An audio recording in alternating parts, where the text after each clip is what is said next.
Olá, turma, sejam bem-vindos a mais uma exposição do curso de Análise Matemática 1. Nesse vídeo, nós vamos continuar o vídeo anterior, que trata sobre conjuntos enumeráveis. Nós vamos fazer os corolários do teorema. Mas antes disso, eu vou fazer aqui uma explanação sobre como a injetividade e sobrejetividade de função influencia na questão de enumerabilidade ou finitude de conjuntos, que é associado aos corolários dos teoremas que a gente estudou. Então, vamos imaginar primeiro que tem uma função f de um conjunto x de um conjunto y, e essa função ela é injetora. O que significa dizer isso? Que eu vou ter flechas saindo do conjunto x e chegando no conjunto y, um a um, ou seja, elementos diferentes aqui no domínio, tem imagem diferente no contradomínio.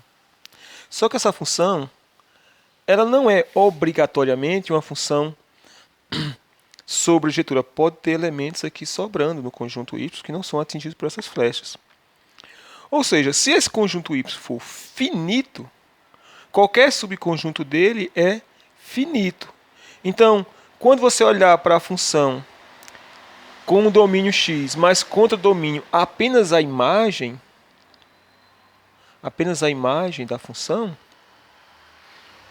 essa função ela é bijetora. Então, se a função é bijetora e esse subconjunto do conjunto y é finito, então é porque o conjunto x é finito. Isso é para lembrar que esses corolários que vocês estão estudando. Então, se você tem uma aplicação no conjunto x no conjunto y e o conjunto y for finito, então, se y é finito, então x é finito. Se por alguma acaso o conjunto y fosse enumerável, eu posso contar os elementos do conjunto y, inclusive os que não estão na imagem da função, esses aqui de fora. É claro que eu posso contar essa parte aqui de dentro. Então, se o conjunto y é enumerável, é claro que o conjunto x, né, por ser uma bijeção, também é enumerável. Isso aqui somente é uma dica para você lembrar desses resultados, em vez de decorar. É mais fácil fazer um diagrama e analisar. Vamos supor que fosse o caso da função ser sobrejetura. Então, agora eu tenho uma função f do conjunto x no conjunto y, que é uma função sobrejetura. Bem, o que significa dizer isso? Que todos os elementos do contradomínio são atingidos por flecha, ou seja, tem alguém no domínio cuja imagem é ele, ou seja, dado esse elemento aqui y. No conjunto y tem alguém no conjunto x cuja imagem desse elemento do conjunto x é igual a esse elemento aqui do conjunto y. Então, isso ocorre para todos os elementos do conjunto x, do conjunto y. Todos os elementos são atingidos por flecha. Não fica ninguém sem ser atingido. Então, se a aplicação é sobrejetura, isso quer dizer que não tem ninguém aqui no y que sobre. Ou seja, as flechas que saem de x chegam em y e não tem ninguém aqui sobrando. Chegam uns aqui sobrando, deixa eu fazer assim para parar de sobrar. Então, o que significa dizer isso? Que esse conjunto y tem uma quantidade, como é que se diz, menor de elementos que o conjunto x, se fosse para pensar em quantidade, porque poderia ocorrer casos de elementos aqui no conjunto x ter dois vindo no mesmo. Então, agora, se esse x for finito, como esse conjunto y dá uma ideia de ter menos elementos no conjunto x, se o conjunto x é finito, então a gente conclui que o conjunto y, como tem que ser menor, é finito também. Então, se a aplicação é sobrejetura e x é finito, então a gente pode concluir que y é finito. A mesma coisa ocorre com a enumerabilidade. Se eu posso contar os elementos de x, então eu posso selecionar do conjunto x retirar alguns. Por exemplo, eu tenho dois elementos aqui do conjunto X que vêm no conjunto Y. Eu posso retirar um deles. Se eu posso contar os elementos do conjunto X, eu posso contar uma parte menor dos elementos do conjunto X. E como você pode agora ter uma bijeção, né, quando você retira esses outros, fazendo ir apenas uma flecha de um conjunto X para o conjunto Y. Então, se eu posso contar os elementos do conjunto X, eu também posso contar os elementos do conjunto Y. Então, se X é numerável, então o Y também é numerável. Então, isso aqui é apenas uma dica para você não ter que ficar decorando. Se você for ficar decorando, você vai se perder na hora que você for fazer os exercícios. Apesar que quando você faz muitos exercícios, essas coisas entram dentro do nosso ser. A gente absorve esse conhecimento. Então é essa a dica, tá? Ó, você faz um diagrama e você faz a análise.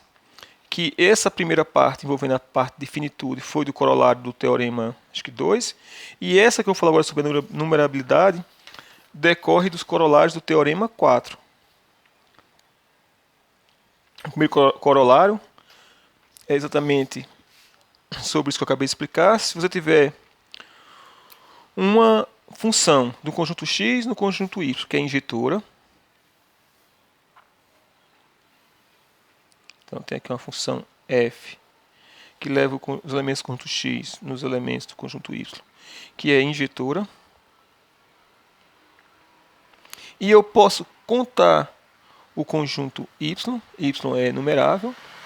Então, o conjunto X também é enumerável. Ou seja, como a aplicação é injetora, para cada elemento aqui do conjunto X, eu levo em elementos diferentes no conjunto Y.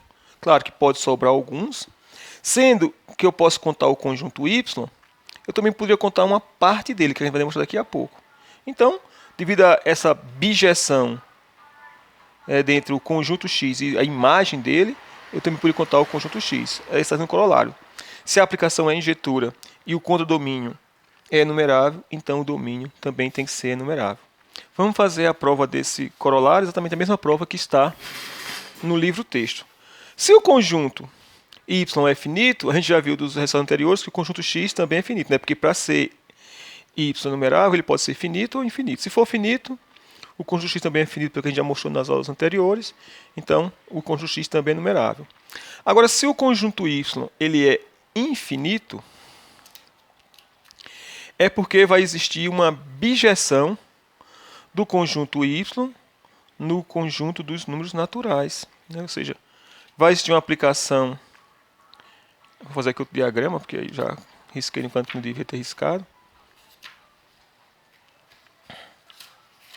Então, a gente está na situação seguinte, que Y é um conjunto infinito. A gente sabe que tem uma aplicação F que vai do conjunto X no conjunto Y. Essa aplicação F ela é apenas injetora. E como o Y é um conjunto infinito, mas é numerável, então existe uma bijeção que vai do conjunto números naturais em Y. Ou do Y no conjunto naturais, que eu vou chamar de φ. Essa aqui é uma bijeção. E essa aqui é apenas injetora. Então, por ser a função φ bijetora, ela também é injetora. Então eu posso fazer a composição de função para levar logo os elementos do conjunto X em N. Eu posso fazer a composição aqui. Primeiro eu aplico F. Eu quero ir direto pegar o elemento de X e já levar diretamente para um elemento dos naturais. Então primeiro eu aplico F. A função vai de X vai para Y. Agora eu vou aplicar φ para levar elementos de Y em N. Essa função aqui é a composta de uma aplicação bijetora, que é φ, com a função injetora, que é F. O φ, por ser bijetora, também é injetora. E a composição de aplicação injetora é injetora. Então, portanto, essa aplicação aqui ela é injetora. Se ela é injetora, quando a gente analisar apenas para a imagem da função, se eu considerar a aplicação φ bola F, que vai de X na imagem, vou chamar de barra porque realmente não é a mesma função, que vai exatamente na imagem dessa aplicação, essa aplicação ela é bijetura, né? Porque ela gera injetora e agora como ela está indo sobre a sua própria imagem, ela é bijeção. Se ela é bijeção, e essa imagem é um subconjunto dos naturais, né? Esse conjunto aqui, acabou a φ bola f de n é um subconjunto dos números naturais. E no teorema que a gente demonstrou na aula passada, para o qual isso aqui é um corolário dele, isso implica dizer que esse conjunto, a imagem, ela é um conjunto numerável, porque a gente demonstrou que todo subconjunto do conjunto dos naturais é enumerável. Então, portanto, φ bola f de n é enumerável.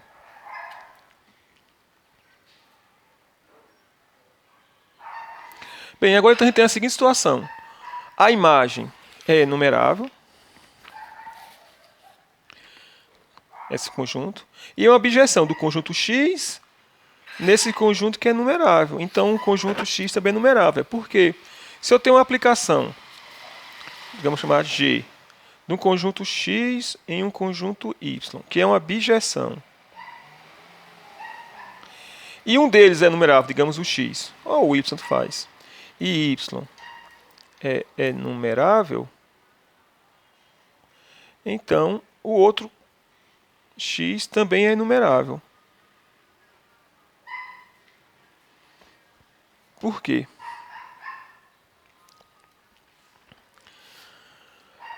Vamos ver o caso infinito, tá? Que é o que a gente está discutindo ali. Como esse aqui é um conjunto que é numerável, então existe uma aplicação f de y em n que é bijeção.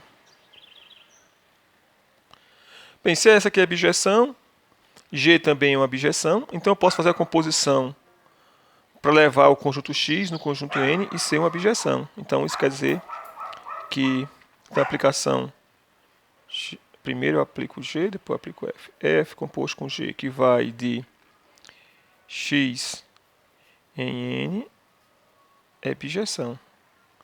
Isso significa dizer que o conjunto é numerável. O conjunto é numerável quando existe uma bijeção dos naturais no conjunto. Então, se você tiver um dos conjuntos numeráveis e uma bijeção de um conjunto em outro, o outro também é necessariamente enumerável, que é o que está ocorrendo aqui na prova desse corolário. Nós temos que esse conjunto f, composto com f, que é a imagem dessa função, por ser um subconjunto dos números naturais, ele é enumerável. E como eu tenho aqui uma bijeção desse conjunto que é numerável no conjunto X, então X é numerável. Portanto, o conjunto X é numerável. Uma outra consequência desse corolário é que se você tiver todo subconjunto do conjunto numerável é numerável. Se eu tenho Y dentro do conjunto X e X é numerável, então Y é numerável. Por quê? Porque se eu considerar a aplicação φ que vai do conjunto Y no conjunto X, como Y dentro de X, essa aqui é a função imersão, ou seja, que eu pego um elemento Yzinho e levo no próprio elemento. Como esse elemento, esse Y é um subconjunto de X, essa função está bem definida. E ela é uma função claramente injetora. Então eu tenho uma aplicação que é injetora de um conjunto Y em um conjunto que é enumerável. Aí pelo corolário que a gente acabou de demonstrar, portanto, Y é enumerável.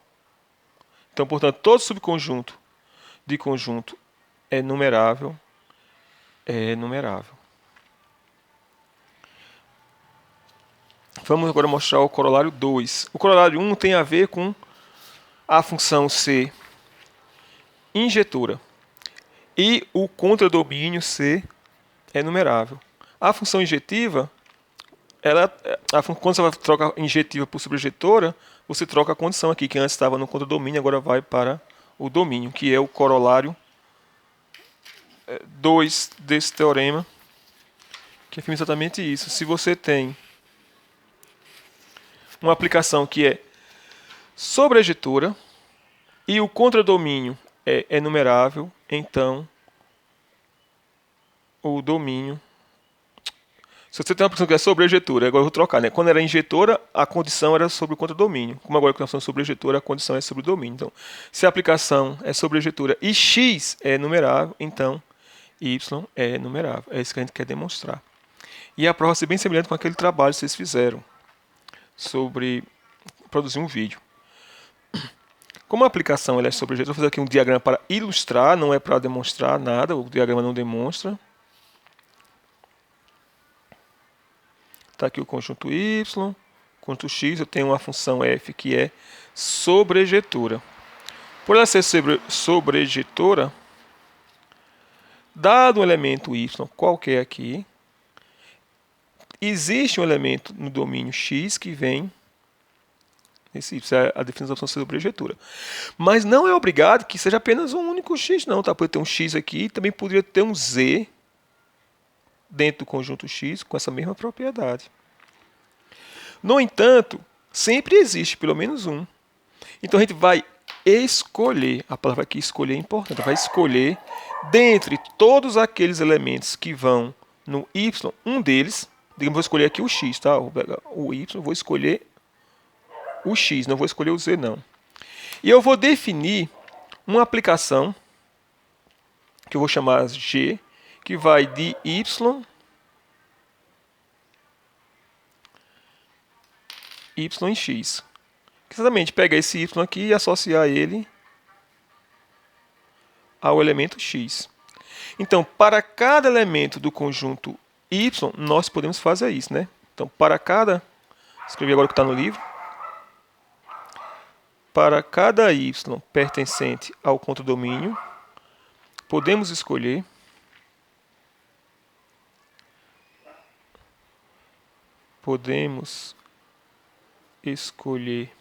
x pertencente ao domínio, tal que f desse elemento x é igual a y, e daí a gente define uma função g que vai de y em x, colocando g de y igual a x. G aplicado a y igual a x. Ou seja, em outras palavras, está dizendo que se eu aplicar o y é o f de x, né? E o g de y é igual a x. Isso quer dizer que se eu aplicar aqui f dos dois lados, né, eu posso fazer o f de x é igual ao f de g de y. Mas o f de x, por sua vez, não é igual a y, então f de x, que é exatamente o que está aqui, f de x aqui é igual a y. Então a gente tem essa relação. Então essa função ela é injetora. Por que ela é injetora? Vamos supor que você tem aqui g de y1 é igual a g de y2. Isso implica dizer, aplicando aqui, esse aqui são dois elementos no conjunto x, né? Porque g vai de y em x. Eu posso aplicar f dos dois lados. Então, f de g de y1 é igual a f de g de y2. Só que, por sua vez, f de g de y1 é igual a... cadê? A y1. A y1. E f de y2 é igual a y2. Então, a função é injetora. Dois elementos da mesma imagem, somente quando eles são iguais. Então, a aplicação ela é injetora. Aí, como ela é injetora, a gente volta para o corolário anterior. A gente tem, então, agora uma aplicação G. A aplicação assim, é a aplicação G, que vai do conjunto Y no conjunto X e é injetora. E nós sabemos que a nossa hipótese é que o conjunto X é enumerável. Então, a gente está nas condições do corolário 1. Né? O corolário 1 era, vou colocar aqui, se eu tiver uma aplicação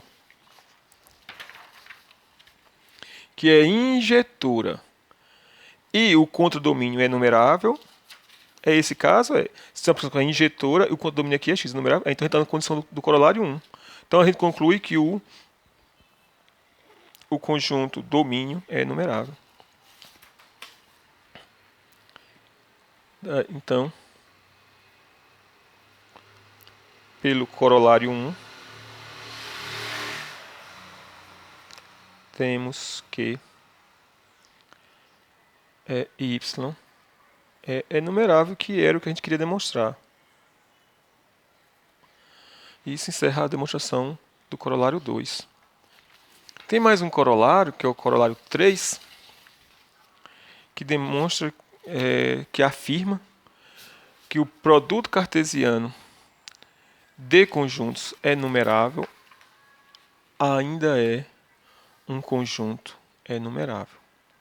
E para demonstrar esse corolário, nós vamos fazer uso dos dois corolários anteriores. Então, em vez de demonstrar logo, se eu tenho assim x e y conjuntos enumeráveis,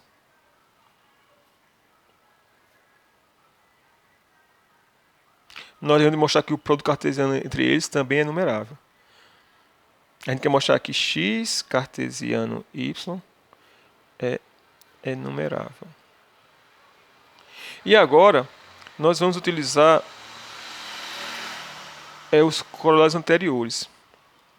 Só que antes disso, o que significa dizer que x é um conjunto enumerável? Significa dizer que existe uma aplicação f que vai dos naturais em x, ou dos x naturais, porque é abjeção, Também existe uma função g que vai dos naturais em y, que é bijeção, porque os dois conjuntos são enumeráveis. Então, as duas funções em particular, elas são bijeções, mas então elas são também sobrejetivas, são sobrejeções. E agora eu vou definir uma função que eu vou chamar de φ, que vai dos naturais cartesianos naturais no produto cartesiano de x por y. Essa função é a função que é definida de forma natural. Eu pego aqui um par ordenado nm e eu vou associar exatamente nas imagens desses dois números pelas funções f e g. Então, isso aqui eu vou levar nm em f de n, que está em x, e vou pegar o m que está dentro dos naturais aqui, eu vou levar em g de m que está em y. Essa aplicação ela é sobrejetiva. Por quê? Porque vamos verificar que ela é sobrejetiva. Dado qualquer elemento aqui no par ordenado dado qualquer elemento do produto cartesiano de x por y, dado um par ordenado xy pertencente a x cartesiano y, como tanto f como g são sobrejetivas, então existe elemento dentro dos naturais cujas imagens dá x e y. Então, existe n pertencente aos naturais tal que f de n é igual a x e m pertencente aos naturais tal que g de m é igual a y. E agora, quando a gente calcular φ de nm, φ de nm é igual a quem? A definição de φ de nm é f de n na primeira coordenada e g de m na segunda coordenada. Mas quem é f de n? É x. E quem é g de m? É y. Então, dado um elemento qualquer no produto cartesiano, nós conseguimos encontrar elementos no domínio. Isso aqui está no produto cartesiano, cuja imagem deles é esse elemento que está no contradomínio. Então a aplicação ela é sobrejetora. E agora vamos utilizar o corolário 2. O corolário 2 diz o seguinte, vamos colocar aqui. Se a aplicação é sobrejetora e o domínio for enumerável, então o contradomínio é enumerável. Aqui nós temos uma aplicação que é sobrejetora,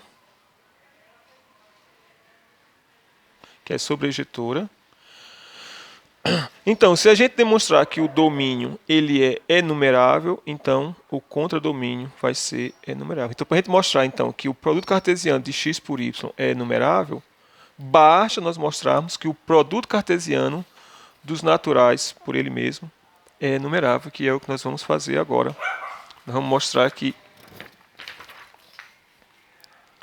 o produto cartesiano dos naturais por ele mesmo é enumerável. E para fazer isso, nós vamos utilizar o corolário 1. Nós vamos exibir uma função φ dos naturais cartesianos naturais em N. A gente já sabe que o conjunto dos naturais ele é um conjunto numerável. E essa função é uma que a gente vai definir, vai ser uma função injetora. Aí para isso nós vamos utilizar o corolário 1. Se você tiver uma aplicação que é injetora e o contradomínio for enumerável, então o domínio tem que ser numerável, que é o que está ocorrendo aqui. A gente vai definir uma função que é injetora. Nós já sabemos que os naturais é enumerável, então se a gente conseguir exibir essa função, é porque o contradomínio, que é o n cartesiano, é numerável. E essa função é definida assim. Pego um par ordenado nm e associo ao número 2 elevado a n vezes 2 elevado a m. Essa aplicação ela é injetora, né? Pois se você tiver φ de AB igual a φ de nm, isso ocorre se somente se φ de AB é 2 elevado a A vezes 3 elevado a B, igual a φ de nm é 2 elevado a n vezes 2 elevado vezes 2. Aqui é 3, tá, pessoal? É 2 e 3. São números primos, senão não dá certo. Por que isso aqui implica que A é igual a N e B é igual a M? Porque a gente viu no teorema fundamental da aritmética que quando você decompõe um número em fatores primos, isso é feito de forma única. Então, se eu tenho aqui dois números que são iguais com os mesmos fatores primos, é porque os expoentes têm que serem iguais. Portanto, N é igual a A e M é igual a B. E isso mostra, então, que a aplicação é injetora. Então, agora, como a aplicação ela é injetora e o conjunto naturais ele é o conjunto enumerável, então, pelo corolário 1, o produto cartesiano n por n é enumerável. Portanto, n cartesiano n é enumerável. Nós usamos aqui o corolário 1. Você pode demonstrar o corolário 3, a gente usou o corolário 2 e usamos também o corolário 1. Tem mais outros corolários, que é o corolário 4, que eu vou deixar para um outro vídeo, mas vamos fazer agora a parte dos exemplos. Exemplos de conjuntos que são enumeráveis. A gente já sabe que o conjunto dos números naturais é um conjunto enumerável, mas um conjunto que a gente ainda não mostrou que é enumerável é o conjunto dos números inteiro. Para a gente mostrar que ele é numerável, a gente tem que exibir uma aplicação φ, f, que vai dos naturais nos inteiros e que seja bijetora. A ideia é a seguinte: a gente pode levar os números pares nos negativos e os ímpares no positivo, ou vice-versa. Então eu quero uma função que eu pegue os números ímpares e leve no conjunto dos números positivos. Vamos relembrar, vamos ver como é que a gente encontra essa função. A gente sabe que todo número ímpar, i de ímpar, é da forma 2k mais 1. E eu quero atribuir valores. Quando a gente fala em interior dos números, a gente associa valores para k e encontra os números ímpares. Agora eu quero o contrário. eu quero colocar, eu quero atribuir valores ímpares para encontrar números positivos. Então aqui a gente tem que, é o procedimento inverso, né? Então eu vou isolar aqui o k. K vai ser igual a i menos 1 dividido por 2. É isso mesmo. Então, sempre que eu substituir aqui i pelo número ímpar, de forma 2k mais 1, quando eu subtrair 1 vai dar um número par, quando eu dividir por 2 vai dar realmente um número natural. Então essa função que a gente está procurando, ela define da seguinte maneira: f de n é igual a... Cadê? N menos 1 sobre 2. N menos 1 sobre 2, se n é ímpar. E agora eu quero que dê a parte negativa, ou seja, a parte negativa dos números inteiros, vai ter um negativo aqui, quando o número for par. Então basta pegar o número n e dividir por 2, se n é par. Então essa função aqui, quando você calcula ela para números ímpares, tipo 2k mais 1, aí você faz 2k mais 1 menos 1 dá 2k, dividido por 2 dá apenas k, dá realmente o número inteiro. E aqui quando é par também dá um número inteiro. Então essa aplicação vai dos naturais nos inteiros. Por que é que ela é bijetora? Dado um número inteiro qualquer, né? Vamos ver que ela é bijetora. Dado um número, vou chamar k, tá? K pertencente aos inteiros. Vamos pegar esse k maior que zero. Quem é o número natural cuja imagem dá k?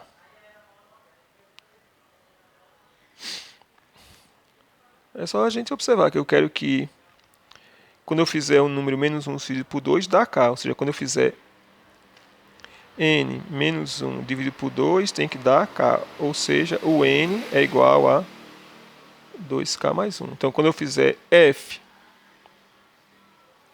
de 2k mais 1, isso vai dar... Como 2k mais 1 é um número ímpar, vamos utilizar essa expressão de cima para calcular f de n. Então vai dar 2k mais 1, que é n, menos 1 dividido por 2. Menos 1, menos 1 mais 1 se cancela. 2k dividido por 2 dá 1, então dá apenas k. Então se k for um número inteiro, positivo, tem alguém que vem nele. A imagem do número 2k mais 1 dá exatamente k. E se for um número negativo, se k é menor do que zero, qual é o número cuja imagem dá ele? É exatamente 2k, né? Se k é menor que zero, então agora tem que pegar a parte positiva. Então se k é menor que zero, menos k é maior que zero, então menos k pertence ao conjunto dos números naturais. E quando eu fizer f de menos k, menos k não, menos 2k, né? Se k é menor que zero, menos 2k é maior que zero, então menos 2k peças naturais. E quando eu calcular f de menos 2k, isso vai dar menos 2k. Não tem menos não, menos 2k sobre 2, que dá menos k. Menos k, tem um menos realmente aqui, o menos da forma. Menos k, que dá mais k. Então, realmente, se for positivo, f de 2k mais 1 dá o número. Se for negativo, f de menos 2k, né, se o número k for negativo, menos 2k é positivo, quando eu calcular f desse número, dá exatamente k. Então, essa aplicação ela é sobrejetora. E é fácil ver como exercício que ela é uma função injetora. Então, existe uma abjeção dos naturais nos inteiros. Conclusão, o conjunto dos números inteiros é um conjunto numerável. Para a gente demonstrar que agora que o conjunto dos números racionais é numerável, nós vamos utilizar o corolário 3.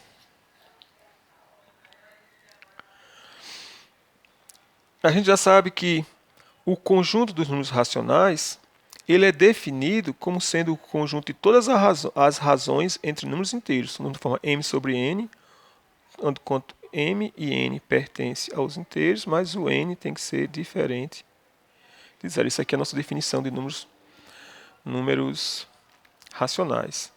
Eu quero mostrar que ele é numerável. Então, nós vamos usar que o conjunto dos números inteiros cartesiano com os números inteiros sem o zero é numerável. Por que é numerável? Vamos lá. A gente acabou de verificar que o conjunto de números inteiros é numerável. Z sem o zero é um subconjunto de conjunto numerável. E a gente já mostrou que subconjunto de conjunto numerável é numerável. Então isso aqui é numerável. Cartesiano de conjuntos numeráveis ainda é um conjunto numerável. Então esse conjunto aqui é numerável. E a aplicação φ, que vai dizer cartesiano em Z sem o zero, em que eu pego um par ordenado m, n, e levo em m dividido por n, é claramente sobrejetura, né? Qual é o elemento que vem em m sobre n? O par ordenado mn. É sobrejetura. Então, vamos analisar. Essa aplicação é sobrejetura e o domínio é enumerável. Conclusão, pelo corolário 2. Né? Como essa aplicação é sobrejetura e o domínio é enumerável, então o contradomínio é enumerável. Portanto, Q é enumerável, por incrível que pareça. Ou seja, no final das contas, existe uma aplicação bijetora dos naturais em Q. O vídeo está ficando muito longo. Tem mais um exemplo que é bem importante, que é o exemplo de um conjunto não enumerável, que é o exemplo devido ao matemático Cantor. Eu acho que ele provou isso em 1816, se não me engano. Ou seja, não é um resultado muito velho em matemática, né? Tem só 106 anos. É muito interessante que vocês todos estudem esse exemplo. A gente vai ter uma atividade exclusiva para ele, porque isso faz parte da formação como matemático, da exemplo de um conjunto não enumerável. No livro está colocado de forma bem condensada. Tente ler pelo livro compreender, mas procure outras bibliografias para entender esse método da diagonal de Cantor e esse exemplo de um conjunto não enumerável. Então, com isso a gente vai encerrar o capítulo 1 do livro. Tem alguns detalhes que eu faço depois, mas com isso a gente terminou a parte de conteúdo. Muito obrigado por assistirem e até a próxima exposição.